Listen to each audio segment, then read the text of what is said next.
No, but like suppose your fence installed, okay, suppose you're installing the fence and you find there is some issues there, so then you have to rectify that mostly needs to coming from the inspection and testing.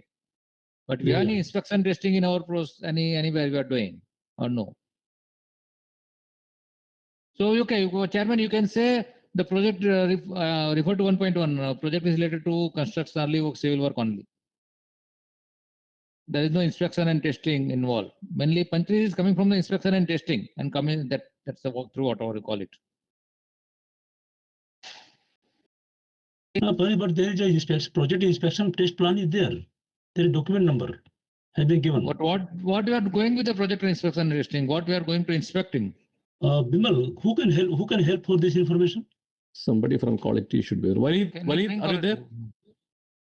Walid.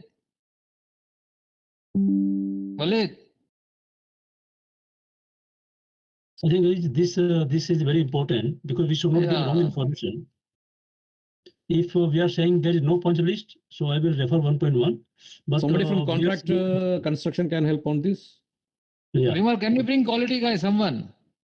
Yes, I'm calling, sir. I'm calling. Yeah, here, Uday. Yeah, tell me. So the concern, sorry, Chairman, you can repeat, sir. Yeah, here we are talking about the inspection and testing plan for this scope of the construction. Do you have ITP?